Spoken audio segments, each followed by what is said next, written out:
Apa bentuk dari wahdatul wujud? Gak ada bentuknya, itu rasa. Ya, dan wahdatul wujud bukan wilayah akidah. Maka saya sarankan orang-orang yang sok-sok menyesatkan wahdatul wujud, sok-sok menyesatkan hulul ittihad, ente salah kamar. Wahdatul wujud, hulul ittihad bukan wilayah akidah.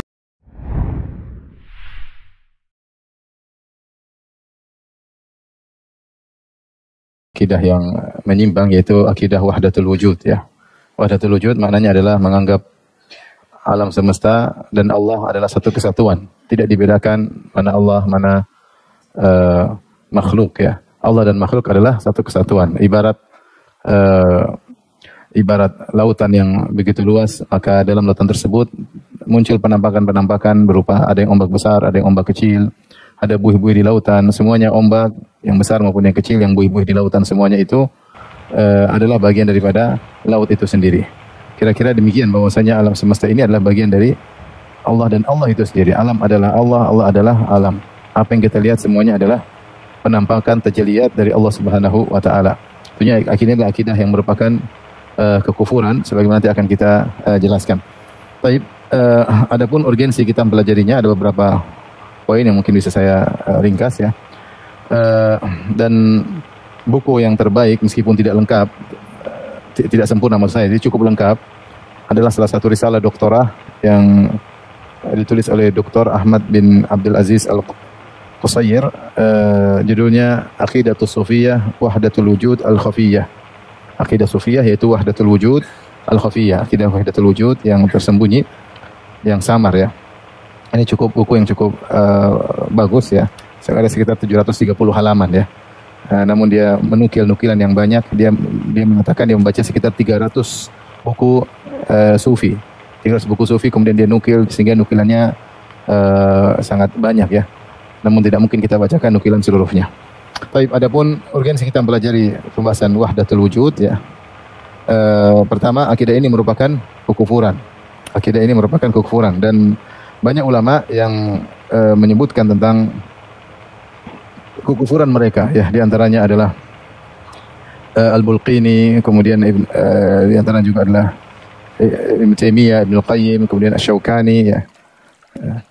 Dan para ulama-ulama yang lain menjelaskan bahwasanya wahdatul wujud adalah kekufuran.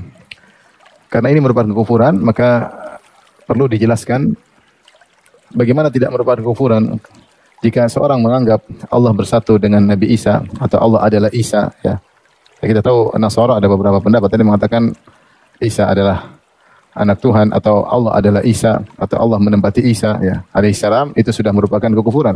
Laqad kafara alladziina qalu innallaha wal masih ibnu Maryam. Sungguh telah kafir orang yang mengatakan bahwasanya Allah adalah Isa bin Maryam. Itu saja masih membatasi Allah dengan Nabi Isa saja kufur. Apalagi mengatakan seluruh alam ini adalah apa?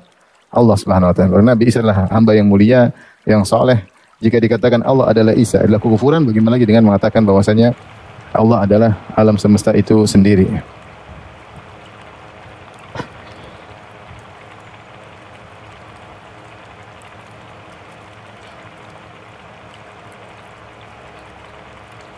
Saya ingin mengikutkan perkataan para ulama tentang kekufuran mereka ya.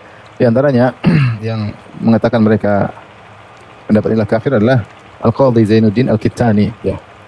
Dia membicarakan tentang perkataan Ibnu Arabi, salah seorang tokoh wahdatul wujud, yang mengatakan al-haqqu huwal khalqu, Allah adalah makhluk ya. Maka beliau pun mengkafirkan ya. Beliau berkata ya adalah kufrun, inilah kekufuran yang dengannya Ibnu Arabi adalah kafir. Demikian juga Al-Qadhi Sa'duddin Al-Harithi ya. Dia juga menjelaskan tentang tulisan yang termaktub dalam kitab Fususul Hikam karya Ibnu Arabi. Dia mengatakan ini adalah dolalatun wa zandaqah, kesesatan dan zandaqah. Zandaqah itu kemunafikan, itu kekufuran. Kemudian Syarafuddin Az-Zawawi Al-Maliki sama, dia juga membahas tentang kitab Fususul Hikam karya Ibnu Arabi ya. Juga dia mengatakan ini adalah kekufuran. Syekhul Islam Ibnu Taimiyah juga mengatakan tentang akidah wahdatul wujud secara umum. Beliau berkata hum min a'dhamin nasi zandaqatan wa nifaqan. Ahlul wahdatul wujud, pengikut wahdatul wujud ini adalah orang-orang yang paling zindik dan paling munafik. Bahkan beliau berkata hum malahidatun laisu min sinatin wa sab'ina firqah. Mereka ini adalah malahidah, yaitu orang-orang yang kafir yang keluar dari 72 golongan.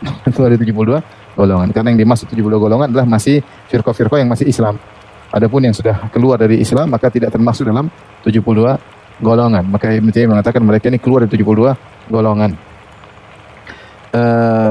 Kemudian juga Nuruddin Al-Bakri, Ibnu Qayyim Al-Jauziyah juga mengkafirkan. Demikian juga Al-Hafiz Al-Dhahabi, Al-Imam Al-Dhahabi, beliau berkata tentang kitab Ushul Hikam, fa in kana la kufra fihi fama fid dunya kufrun. Kalau tidak ada kekufuran dalam buku ini, maka tidak ada lagi namanya kekufuran. Ya, saya sudah baca buku tersebut, ya, Ushul Hikam karya Ibnu Arabi, karena itu bagian daripada risalah tesis saya, ya. Nasallallahu al-afwa wal najat, ya, kata beliau, kalau tidak ada kekufuran dalam buku ini, maka kalau ini bukan kekufuran, maka tidak lagi kekufuran dalam alam semesta ini. Kenapa? Karena dalam kitab Ushul Hikam dia mengatakan Fir'aun benar ketika mengatakan ana rabbukumul a'la, aku adalah Tuhan kalian yang maha tinggi. Kenapa? Karena Fir'aun tahu dalam dirinya ada Allah Subhanahu wa taala. Jadi perkataan Fir'aun, aku adalah Tuhan kalian yang maha tinggi, itu adalah kebenaran. Kalau ini bukan kekufuran, kalau Fir'aun tidak kafir, Fir'aun masuk surga, apalagi kita semua. Kalau Fir'aun saja masuk surga dan tidak kafir, apalagi mana ada kekufuran yang lebih parah daripada Fir'aun yang mengaku sebagai Tuhan. Itu saja tidak kafir, apalagi yang lainnya. Bahkan dalam kitab Ushul Hikam Ibnu Arabi menyalahkan orang-orang yang menyembah misalnya salib, menyembah Nabi Isa. Dia salahkan kenapa? Kenapa hanya membatasi pada Nabi Isa? Dia salahkan. Harusnya semua boleh disembah karena semua adalah penampakan dari Allah Subhanahu wa taala. Kemudian dia menyebutkan lagi ketika orang-orang Bani Israel menyembah sapi, maka ini adalah kesalahan, ya. Harusnya bukan sapi aja yang dibatasi untuk disembah, karena semua juga boleh disembah. Di antara perkataan Ibnu Arabi yang ma'ruf, dia berkata, aqadal khalaiqu fil ilahi aqaida wa ana a'taqadtu jami'a ma a'taqaduhu. Orang-orang membuat keyakinan tentang Tuhan. Ada yang meyakini begini, ada yang meyakini begini. Dan aku meyakini semua keyakinan mereka. Kalau ini bukan kekufuran, maka tidak ada lagi kekufuran di atas alam semesta ini. Demikian juga Sirajuddin Al-Bulqini, yaitu gurunya Al-Hafidz Ibnu Hajar. Dia berkata, sa'altu Syekhana al-Imam Sirajuddin Al-Bulqini an Ibni Arabi, kata Ibnu Hajar, penulis Fathul Bari. Aku bertanya kepada guruku Al-Bulqini tentang Ibnu Arabi. Fa badara jawab bi annahu kafir. Segera Al-Bulqini mengatakan kafir. Mengatakan apa? Kafir. Demikian juga Syaukani juga mengkafirkan Ahlul Wahdatul Wujud. Demikian Siddiq Hasan Khan, ya, juga mengkafirkan orang-orang yang mengikuti pemikiran Wahdatul Wujud. Dan di antara penganut Wahdatul Wujud ada yang dikafirkan di zamannya dan dihukum mati. Dihukum mati oleh para ulama di zaman tersebut. Di antara yang terkenal adalah Al-Husain bin Mansur Al-Hallaj. Al-Hallaj dibunuh karena zindiknya, karena dia punya pemikiran Wahdatul Wujud. Dia mengatakan tidak ada di balik jubah kecuali aku, kecuali Allah. Allah adalah aku adalah Allah, maka dia pun dibunuh. Demikian juga Abul Abbas Ibn Atta, salah seorang tokoh Wahdatul Wujud yang juga dibunuh. As-Sahrawardi yang digelar As-Sahrawardi Al-Maqtul juga dibunuh gara-gara memiliki pemikiran Wahdatul Wujud. Tapi ini menunjukkan bahwasanya pemikiran ini merupakan kekufuran. Ya, tadi lagi kesederhana, kalau meyakini Allah bersatu dengan Nabi Isa saja kafir, apalagi mengatakan alam ini adalah apa? Allah adalah alam. Jadi akidah ini merupakan kekufuran, ya. Kemudian kedua, akidah ini banyak diyakini oleh orang sufi dari dulu sampai sekarang. Bukan hanya diyakini oleh Ibn Arabi, Ibn Sabi'in, Ibn Al-Farid, ini tokoh-tokoh. Sebagian menyangka akidah ini sudah sirna. Tidak. Sampai sekarang masih banyak orang-orang yang menulis tentang hal ini sebagaimana dinukilkan oleh penulis tadi buku Aqidah Sufiyah, Wahdatul Wujud Al-Khafiyah. Ya, dia dalam disertasinya menulis bahwasanya akidah ini belum punah, belum sirna, masih ada pengikutnya. Dan buku-bukunya masih ada. Di antaranya yang baru-baru heboh, buku Al-Insanul Kamil. Al-Insanul Kamil karya Abdul Karim Al-Jili atau Abdul Karim Al-Jailani, ya. Bukan Abdul Karim Al-Jailani, bukan Abdul Karim Al-Jili. Nanti saya akan nukilkan. Ya, ini sempat heboh. Bukunya Al-Insanul Kamil, di situ ada akidah Wahdatul Wujud yang dia mengatakan bahwasanya Qul huwallahu ahad, maknanya katakanlah wahai Muhammad, huwa yaitu engkau. Huwa maksudnya engkau sendiri, anta Muhammad, Allahu ahad. Antum bingung kan? Karena saya lihat ada tokoh yang terkenal, ya, saya bikin heboh di dunia maya. Dia juga salah menjelaskan pemahaman Abdul Karim Al-Jili dalam kitabnya An-Nisanul Kamil. Jadi dia menafsirkan Qul huwallahu ahad. Ini ayatnya. Saya bacakan langsung dalam kitab An-Nisanul Kamil halaman 36, yaitu al-harful khamis min hadzal ism huwal ha. Qul artinya apa? Katakanlah. Katakanlah. Siapa yang diperintahkan? Rasulullah. Ini perintah Allah tertuju kepada Nabi. Tertuju kepada Nabi sallallahu alaihi wasallam. Huwa, kata dia, huwa di sini kan artinya dia, katakanlah dia. Kalau kita Allah ya, katakanlah dia, Allah itu Maha Esa. Maka kata Abdul Karim Al-Jili, dia berkata, ya. Perhatikan sini. Fa hadhil isyaratu fi huwa rajun ila fa'ilin kul wa huwa anta. Kata dia, hal ini kembali kepada pelaku kul, yaitu engkau, maksudnya Muhammad. Kembali kepada siapa? Nabi Muhammad sallallahu alaihi wasallam. Huwa di sini maksudnya Muhammad ya. Nabi sallallahu alaihi wasallam. Ya, katakanlah jadi huwa di sini kembali kepada Nabi Muhammad sallallahu alaihi wasallam. Wa illa fala yajuzu i'adatu dhamir ila ghairi madhkurin ukhi, dan tidak boleh dhamir ini dikembalikan kepada yang tidak tersebut sebelumnya. Namanya dhamir kata ganti itu dikembalikan kepada yang tersebut sebelumnya, dan yang tersebut sebelumnya cuma Muhammad. Paham? Karena kul, katakanlah wahai Muhammad, berarti huwa maksudnya kembali ke Muhammad. Lah, kan kul itu anta. Kul anta ya Muhammad huwallahu ahad. Kata dia, namun ini muter-muternya dia. Uqimal mukhatabu huna maqamul ghaib iltifatan bayaniyan isyaratan ila anal mukhatab bihadza laisa nafsal hadir wahdahu. Kata dia, kenapa mukhatab diganti dengan huwa? Harusnya kan huwa ini kan maknanya dia, kata ganti orang ketiga, ya enggak? Masih tahu bahasa Indonesia enggak? Dia itu artinya kata ganti orang ketiga. Padahal kul katakanlah Muhammad tuh tertuju kepada kata ganti orang kedua yang diajak berbicara. Kenapa huwa kata ganti orang ketiga mewakili kata ganti orang kedua?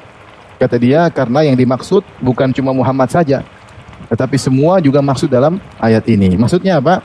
Qul kata Nabi Muhammad, Muhammad adalah Allah. Allah. Jadi maknanya, katakanlah wahai Muhammad.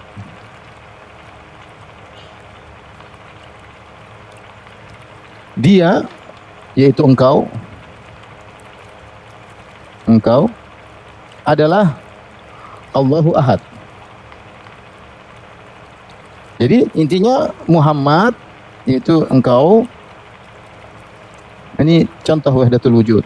Allahu Ahad, yaitu Muhammad sallallahu alaihi wasallam sama dengan Allah Esa ya. Ini adalah wahdatul wujud ya. Karena sebagian ada dai yang kemudian sok pintar, kemudian dia mengatakan maksudnya Abdul Karim Al-Jili, kul huwallahu ahad, maksudnya Muhammad. Ahad maksudnya apa? Muhammad. Tapi bukan begitu penjelasannya. Itu tidak ada bahasa Arab. Ahad maksudnya apa? Muhammad. Tetapi dia menjelaskan agak ilmiah dikit Abdul Karim Al-Jili, muter-muter, tapi intinya apa? Kufur. Intinya apa? Kufur. Karena maknanya Muhammad adalah apa? Allah. Dan ini tidak terbatas pada Muhammad saja yang sedang diajak bicara, tapi semua yang tidak hadir juga bisa artinya apa? Allah. Oleh karenanya semua makhluk adalah apa? Allah. Ini kekufuran. Dalam kitab Al-Insan Kamil, dan kemarin juga ada heboh suatu provinsi, ada sesuatu tarekat yang mengajari buku ini kemudian dinyatakan sesat oleh tarekat-tarekat yang lain. Ini tarekatnya berlebihan katanya. Sehingga disesatkan oleh tarekat-tarekat ini karena mempelajari kitab Al-Insan Kamil. Yang ingin saya sampaikan ikhwan bahwasanya akidah ini masih berkembang sampai sekarang. Bahkan sebagian orang masih terikat dengan akidah ini. Kenapa? Karena buku-bukunya masih ada. Buku-bukunya masih ada. Seperti Ibnu Arabi masih punya buku Futuhat Makkiyah dicetak. Fususul Hikam juga masih dicetak. Al-Insan Kamil juga masih dicetak. Sehingga belum lagi buku-buku pernyataan Al-Hallaj masih dinukil-nukil oleh tokoh-tokoh Sufiyah seperti Sya'rani dalam bukunya Tabaqat ya. Jadi intinya tetap aja masih ada pemikiran. Maka seorang waspada. Namanya bid'ah bisa muncul kapan-kapan saja, dan sekarang masih muncul ya, masih muncul. Kemudian di antara hal yang menunjukkan urgensinya kita pelajari, karena ternyata masyarakat banyak yang mengaungkan tokoh-tokoh wahdatul wujud, banyak yang mengaungkan Ibnu Arabi masih banyak, yang mengaungkan Abdul Karim Al-Jili juga masih banyak ya. Sehingga terkadang mereka tidak tahu bahwasanya di balik tokoh-tokoh sufi ini sampai dikatakan Ibnu Arabi adalah wali kutub ya, paling top, ternyata pemikirannya apa? Wahdatul wujud. Baik. Apa makna wahdatul wujud? Makna wahdatul wujud ya. Secara bahasa, al-wahdah artinya al-infirad, kesendirian. Wahdatul wujud artinya kesatuan wujud. Kesatuan wujud. Kesatuan wujud, yaitu wujud semua cuma satu, tidak ada wujud kedua ya. Adapun secara istilah, makna dari wahdatul wujud itu pengingkaran dua wujud di alam nyata. Karena wujud satu saja ya. Wujud itu cuma satu saja. Tidak ada namanya dua wujud dalam alam nyata. Wujud cuma apa? Satu. Makanya mereka mengingkari al-isnainiyah. Mereka mengingkari kedua. Dua itu nggak ada dalam istilah wujud, tidak namanya dua. Ini dan itu tidak ada. Yang ada cuma satu saja. Ya. Oleh karenanya maksud mereka yaitu wujud Allah itulah wujud makhluk. Bukan dua menjadi satu dan bukan juga yang satu menjadi menempati yang lain. Wujud Allah adalah apa? Makhluk. Makhluk itulah adalah Allah. Cuma mereka mengatakan yang wujud hakikat adalah Allah, adapun wujud makhluk itu hanya majazi. Hanya majazi. Ya. Sebenarnya tidak ada. Yang kita lihat itu semua adalah Allah. Itu cuma majazi, tidak hakikat. Bisa dipahami? Tidak bisa dipahami. Memang susah. Akhirnya waktu itu susah untuk dipahami. Orang suruh. Nanti mereka sendiri mengaku ini tidak bisa dipahami. Seperti Al-Ghazali dalam kitabnya Hilmuddin, ini banyak rahasia tidak bisa ditulis, kata dia. Ini tidak bisa menjelaskan. Mereka mungkin tidak masuk akal, tapi yakinilah. Pokoknya seperti itu. Inilah akidah yang mereka pertahankan. Kata mereka bahwasanya Allah adalah makhluk, makhluk adalah Allah. Hanya saja ya, wujud yang hakiki Allah, wujud makhluk adalah majazi. Hanya kiasan, tidak hakiki. Yang kau lihat itu adalah Allah itu sendiri. Saya juga bingung ini maksudnya apa, tapi begitulah ya. Baik, di sini ada tiga istilah yang mungkin kita harus pahami. Istilah al-hulul, al-ittihad, wahdatul wujud. Apa tiga istilah ini kita jelaskan ya. Ada tiga istilah yang mirip-mirip tapi beda. Istilah yang mirip tapi beda. Yang pertama namanya al-hulul. Al-hulul secara bahasa artinya menempati. Menempati. Dan ini melazimkan dua hal. Melazimkan yang menempati. Berarti ada yang menempati. Dan ada yang ditempati. Yang ditempati. Ini namanya al-hulul. Seperti misalnya air menempati gelas. Seperti air menempati apa? Gelas. Itu namanya al-hulul. Kemudian ada istilahnya al-ittihad. Al-ittihad maknanya bersatu. Yaitu maksudnya adalah dua zat yang bersatu sehingga menjadi satu kesatuan. Menjadi satu kesatuan yang tidak terpisahkan. Yang tidak terpisahkan.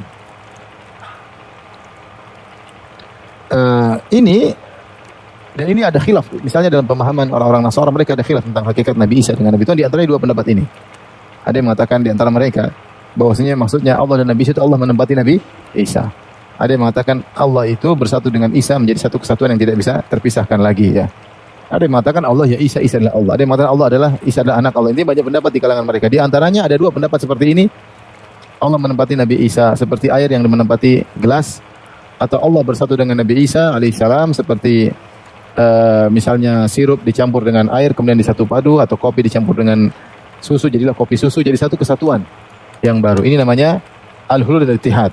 Ini di dua keyakinan ini ya tidak sama dengan al-ittihad, al-wahdatul wujud.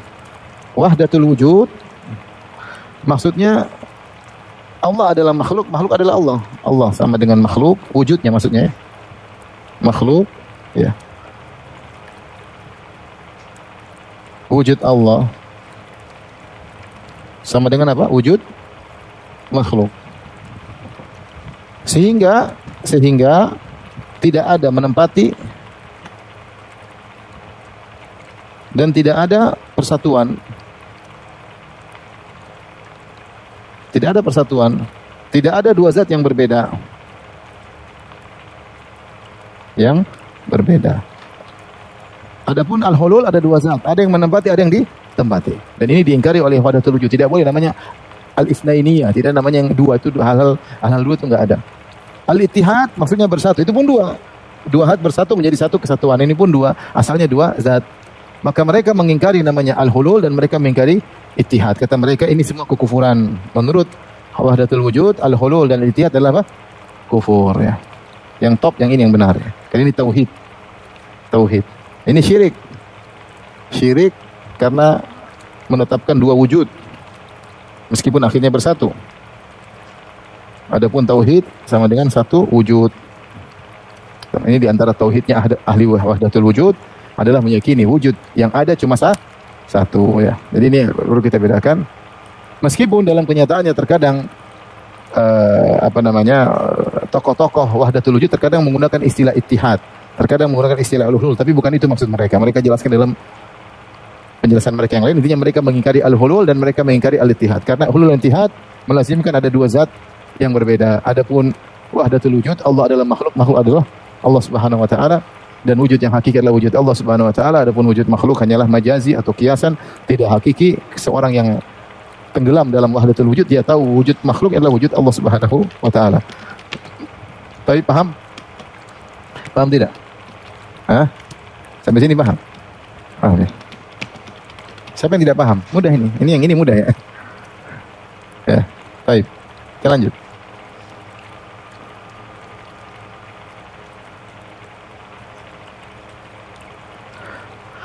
Apa makna-makna wahdatul wujud? Ada ini mereka ungkapkan dalam beberapa ungkapan. Mungkin saya perlu nukilkan ya. Nukilan-nukilan mereka seperti mereka mengatakan innallaha yatajalla fi suwaril makhluqat al-mukhtalifah. Sungguhnya Allah yatajalla atau menampakkan ya atau memproyeksikan dirinya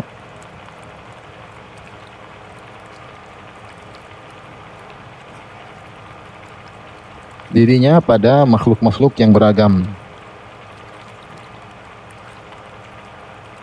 Kenapa Allah memproyeksikan pada makhluk yang beragam? Kata mereka sebenarnya Allah Subhanahu wa taala tidak perlu, tapi ketika harus menampakkan sifat-sifatnya kepada makhluk maka Allah bertajalli. Ya, Allah bertajalli kepada makhluk sehingga nampaklah sifat-sifat Allah pada makhluk ya. Kemudian mereka berkata innallaha la yatajalla ila nafsihi. Namun sesungguhnya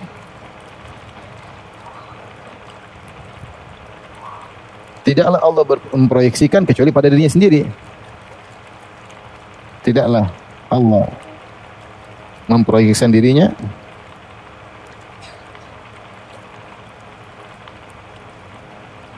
kecuali pada dirinya sendiri. Kenapa pada dirinya sendiri? Karena makhluk juga Allah, paham? Jadi dia memproyeksi pada makhluk, sebenarnya makhluk itu Allah juga sendiri. Karena semua wujud adalah wujud apa? Allah, sehingga dia memproyeksi pada dirinya sendiri. Bingung kan? Apa-apa, daripada ente paham kemudian tersesat. Sampai mereka sendiri bingung dalam salah satu ketika saya tulis tesis, saya bahas juga masalah ini. Sampai ada nukilan dari Ibnu Taimiyah rahimahullah, beliau berkata, kalian sini tidak paham tentang hakikat wahdatul wujud karena mereka ada berkelompok-kelompok. Mari saya jelaskan kepada kalian maksud perkataan guru-guru kalian. Jadi mereka sendiri bingung. Nanti Ibnu Taimiyah menjelaskan kepada mereka. Karena saking susahnya untuk dipahami. Dan mereka aku ini susah untuk dipahami. Ya. Susah untuk menghikayatkan maksud mereka ini. Ini dalil akan kesesatan pemahaman tersebut. Dalil akan kesesatan pemahaman tersebut. Konsep akidah umat Islam mudah. Allah sendiri, kemudian Allah menciptakan alam semesta, selesai. Makhluk bukan Tuhan, Tuhan bukan apa? Makhluk terpisah dengan Tuhan. Adapun seperti ini susah untuk dijelaskan. Seperti kaum Nasara ketika kita suruh menjelaskan Allah adalah Isa adalah Allah, Isa anak Allah, susah untuk menjelaskannya. Susah. Kesulitan untuk menjelaskan itu menunjukkan akan kesesatan dari suatu penyimpangan suatu keyakinan. Mereka berkata juga di antaranya wujudullah hakiki, wujud Allah hakiki. Wujud Allah hakiki. Wa huwa wujud mutlak. Tersebut adalah wujud mutlak. Apa itu wujud mutlak? Mutlak itu wujud mutlak bisyartil itlaq, seperti begini ya. Ini istilah agar antum paham istilah mereka. Seperti gini. Ada namanya mutlak itu kulli, seperti hewan. Hewan itu antum paham enggak hewan? Paham enggak? Paham enggak? Tapi antum tidak bisa bayangkan hewan kecuali hewan tertentu. Kalau saya bilang hewan, paham enggak? Paham. Coba bayangkan hewan, pasti antum membayangkan salah satunya. Antum bilang mungkin kambing, mungkin tikus, mungkin kucing. Nah, ketika antum tentukan ini namanya wujud muayyan. Itu namanya wujud apa? Ini wujud muayyan, wujud tertentu. Adapun atau hewan tertentu, itu namanya hewan apa? Tertentu. Adapun hewan mutlak itu adalah tasawur atau gambaran dalam benak saja nama hewan. Nama hewan ini mencakup banyak anggotanya. Kalau kita ingin membayangkan secara khariji, secara di alam nyata, kita harus menentukan hewan apa yang dimaksud. Kambing kah? Tikuskah, kucingkah, harimaukah? Ya. Tapi kalau bilang hewan saja, tidak bisa keluar di alam nyata. Cuma dalam benak kita hewan itu mencakup seluruh apa? Hewan-hewan. Nah, hewan, lafal hewan ini disebut hewan mutlak. Paham? Ini istilah. Enggak paham? Hewan mutlak. Adapun hewan tertentu namanya hewan tertentu. Kambing, kucing itu hewan apa tertentu. Seperti manusia. Manusia adalah suatu kalimat yang mutlak. Ketika antum bilang manusia tersebut maksudnya Joni, baru dia muqayyad. Oh, maksudnya ini. Adapun manusia saja, ini lafal yang bisa mencakup siapa saja. Lafal manusia ini bisa mencakup seluruh manusia dalam semesta. Maksud dalam kalimat apa? Kata manusia. Tapi kalau di alam nyata harus ada yang tertentu supaya dia muncul di alam nyata. Apa maksud kamu dengan manusia? Kalau kita bilang manusia maksudnya Joni, Budi, baru kita Budi yang itu. Ini baru ada di alam nyata. Adapun sekedar manusia itu bukan di alam nyata. Itu dalam zihin, dalam benak kita suatu lafal yang mencakup seluruh manusia. Nah, yang dalam benak kita namanya mutlak. Tidak tertakyid, tidak terikat dengan satu tertentu. Itu namanya lafal mutlak. Paham? Wujud juga demikian. Wujud ada wujud mutlak, ada wujud muqayyad atau wujud muayyan. Kalau saya bilang wujud, antum paham mana wujud? Paham? Tapi kalau antum bilang wujud yang antum ingin tunjukkan di alam nyata, antum harus tentukan wujud apa maksudnya. Wujud batu kayak, wujud pohon kayak, baru bisa terbayangkan di alam nyata. Kalau sekedar wujud, dia adalah lafal mutlak yang mencakup seluruh maujudat, yang mencakup seluruh wujud yang ada di alam semesta. Namanya wujud. Kata mereka, wujud Allah itu wujud seperti ini. Wujud yang tidak memiliki sifat tertentu, yang tidak memiliki kait, ikatan tertentu, wujud yang mencakup seluruh wujud. Faham? Paham?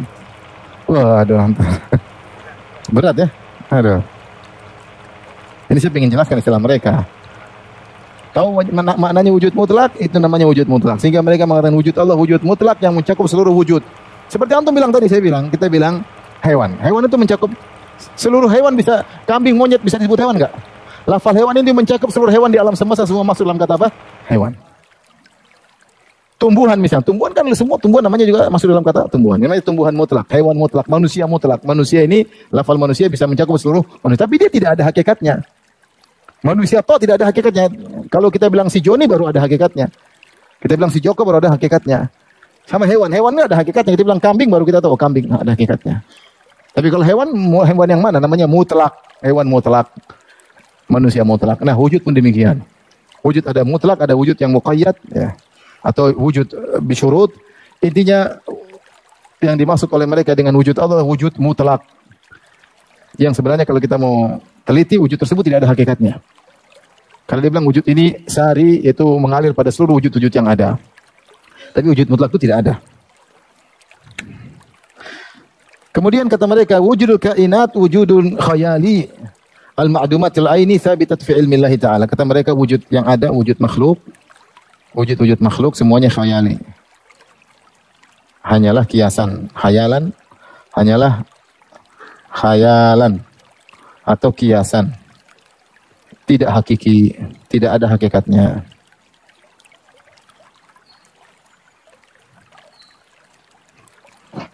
Baik, ini maksud dari wahdatul wujud. Mudah-mudahan antum bisa pahami secara global ya. Paham sampai sini? Paham ya. Alhamdulillah. Assalamualaikum warahmatullahi wabarakatuh. Sampai jumpa kembali di World Islam Channel.